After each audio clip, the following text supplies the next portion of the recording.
Hello, today I'm going to be explaining how I would teach a virtual lesson on misplaced and dangling modifiers.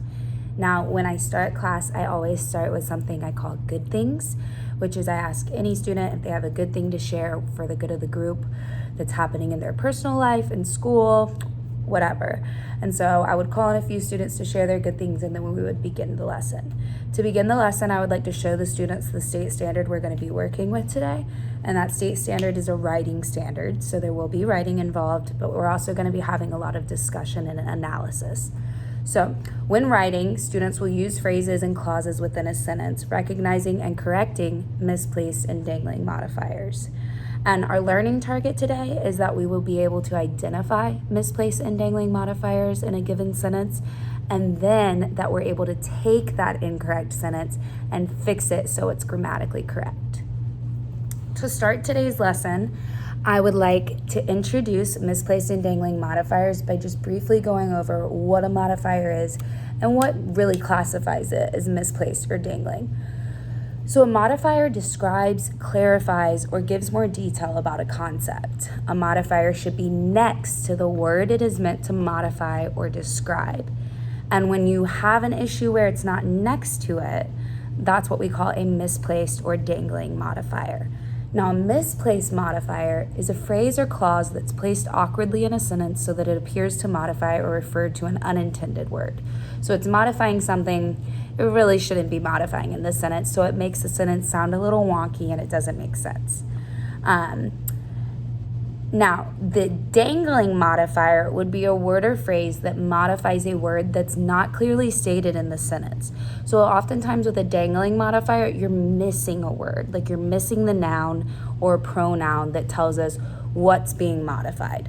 So I'm going to go over an example of a misplaced modifier and then show you how to correct that sentence, and then I'll do the same for dangling. So a misplaced modifier is the man walked toward the car carrying a briefcase. The man walked toward the car carrying a briefcase. The way I'm saying it as it's written right now kind of sounds like the car is carrying a briefcase. Now, how often do we see a car holding a briefcase in its hand? Not very often. So this sentence sounds a little awkward, and so we have to correct that. What we mean is that the man is carrying a briefcase as he's walking towards the car. So to correct this sentence, it would say, the man carrying a briefcase walked toward the car. I hope that makes sense. All right, now let's talk about the dangling modifiers. A dangling modifier example would be, to improve his essay, comma, each page was proofread. To improve his essay, comma, each page was proofread. Now, when we first read that, we're not really sure who proofread the paper.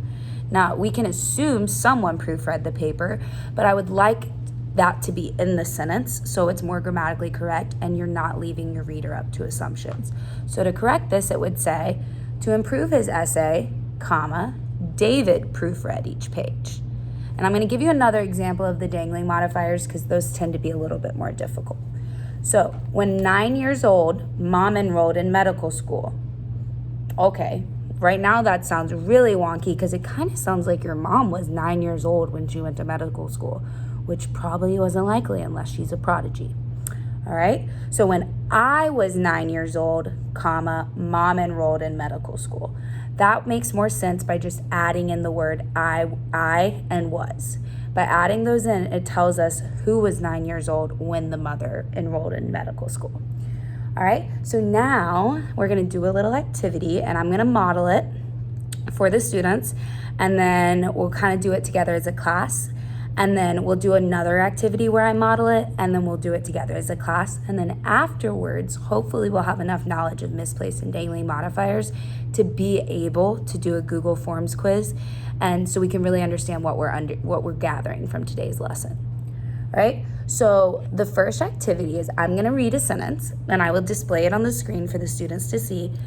And while that sentence is on the board, or on the screen, and while we're discussing it, I want the students to draw what that sentence sounds like. But the first one I'm going to do myself, and then later we will do it together.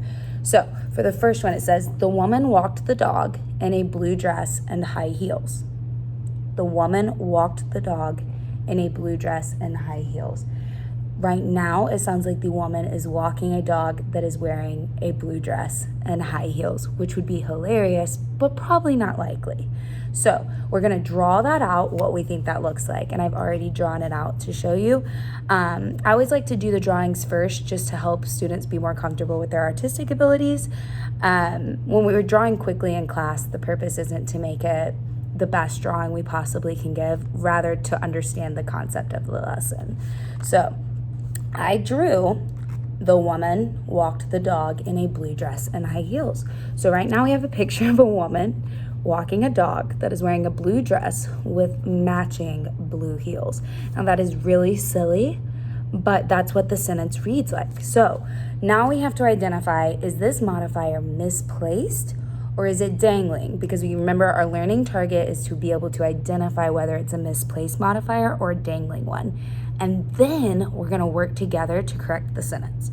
So if the woman walked the dog in a blue dress and high heels, we're not really missing any nouns in this sentence.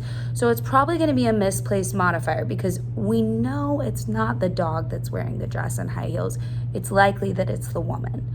So we would circle misplaced in this worksheet, and then we would move on to rewriting the sentence.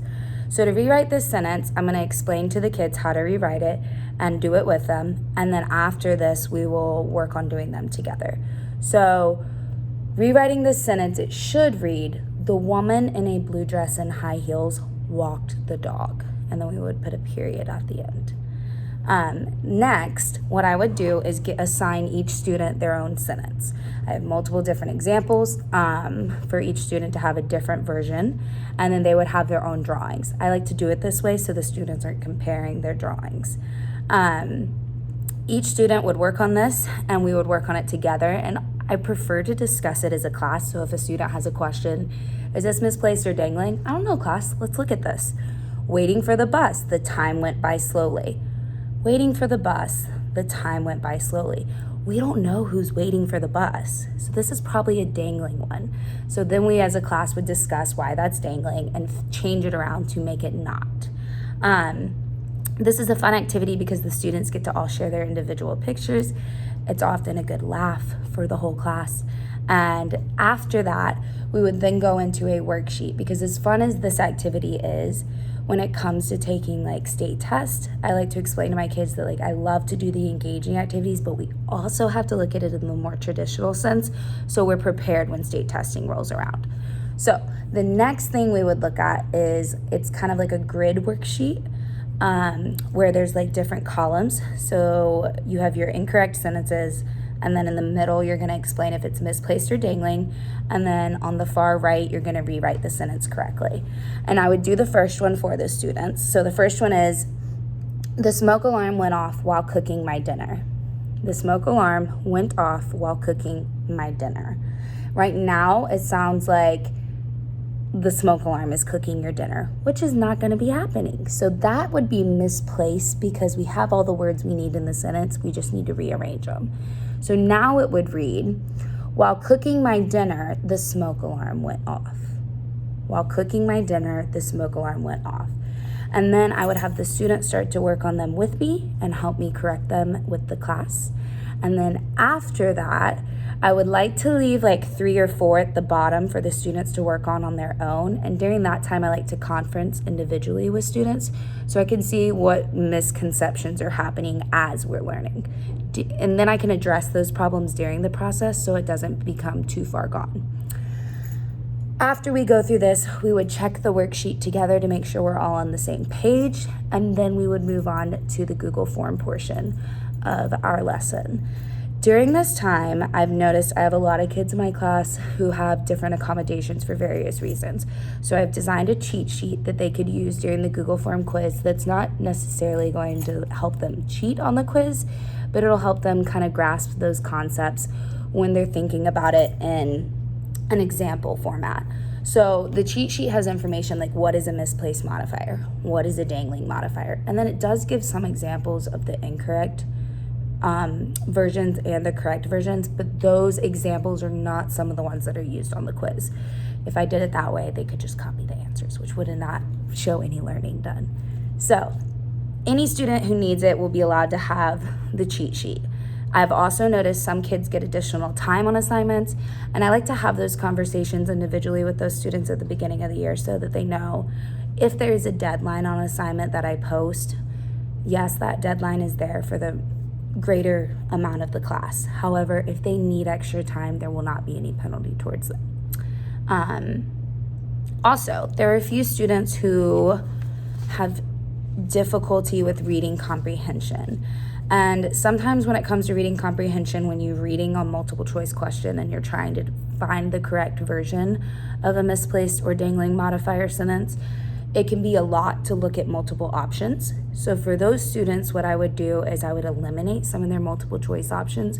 Rather than having 4 or 5, they would have 3 or 2. So it's less to read and they can focus on a smaller amount when it comes to reading comprehension.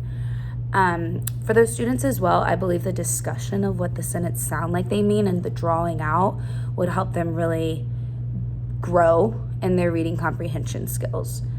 In regards to the Google form and how the assessment goes, to demonstrate mastery of our learning target, that you're able to identify the misplaced and dangling modifiers and then correct them, students will have to complete questions like that in the Google form.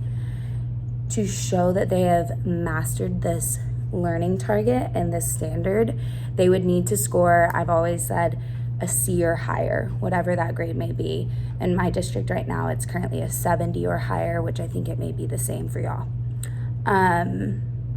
That would show mastery. Now, if you scored less, that's not the end of the road, okay? We have to understand this. I like to offer extra practice for those students to be able to go back and edit and like work on making this better, okay? We would do more misplaced and dangling modifier worksheets, maybe even some tutoring time outside of class. Then I like to give them the opportunity to retake the assessment, and I would replace the grade or average it depending on the school policy. And I believe that is the end of the lesson. If you have any questions or if I've left anything out, I'll be happy to discuss those things with anybody who has any questions. I hope it was fun, I hope it was engaging, and I hope it was exactly what you were looking for.